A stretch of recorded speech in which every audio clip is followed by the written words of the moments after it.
Resilience for those who are just too busy for it, too busy to take time out and build their resilience.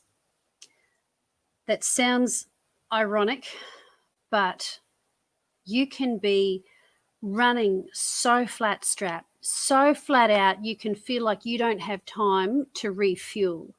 Now, we've all heard about you've got to put your own oxygen mask on first before you help someone else. But way before it gets to that, if you don't pause and pull back and build into your life some practices that will help you to deal with the stress and all the stuff that you're taking on, you will crash and burn. And the end of it will be worse than the cost of pulling back and taking care of you, because resilience building is self-care. It's self-care. Now, when I had my first newborn, I was tired all the time. She cried a lot and I just had all sorts of issues. And I went to see the nurse and I was a wreck. And she said to me, Trish, in the afternoon, when she has a sleep, you have a sleep. You got to get up on the bed, feet up on the bed. Don't just rest in a chair, and you've got to be still for some time. And I said, but I've got to do all this stuff. I've got to get the washing out. I've got to do this. And she said, Trish, I promise you, you will still get that stuff done, but you'll be in a lot better shape. And I found that that was true, because I was able to refresh and rebuild.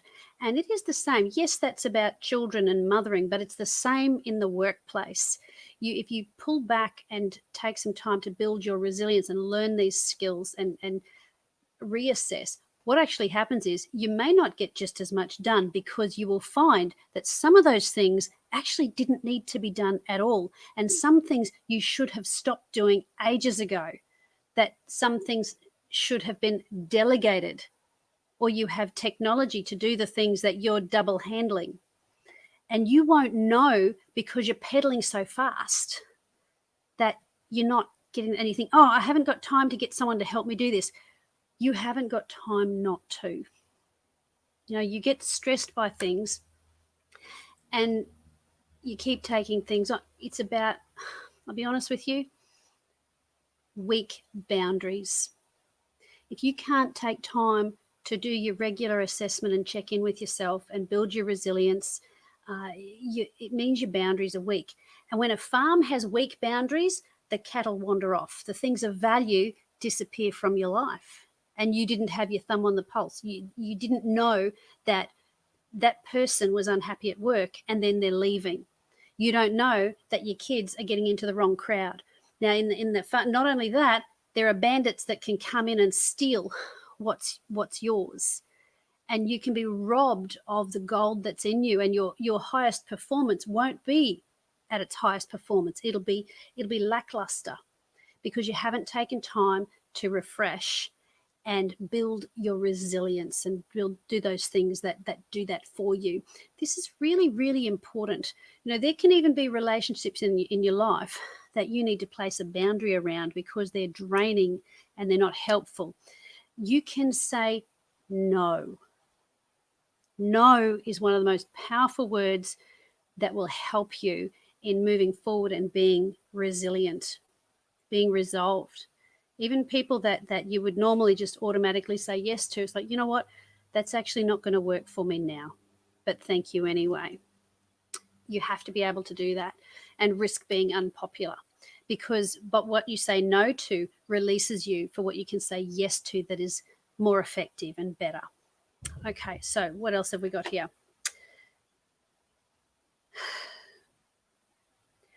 You know what? Building your resilience, and you'll be less stressy and agitated. It's actually going to make you a lot better to be around. So you'll actually probably retain your staff just that bit longer. And, when you're hard to be around, people hide. So when you do need to delegate, you can't find them. So, be gentle on yourself. Take some time out for you to learn these resilience tips. I know you're busy, but I promise you, your mind will get a reset and you'll be able to come back and tackle the things that matter and be more effective as you move forward. I hope this has been helpful to you. And I am talking to you ministry people as well in church circles. You just tend to burn yourselves out. They that wait on the Lord will renew their strength. That involves pulling back and taking that time. Goes for worldly people, goes for faith people. It's a part of the human condition that we need to do that. Right. So, yes, I hope this has been good for you, helpful to you, a good tip for you, and bless you heaps. And I'll see you next time.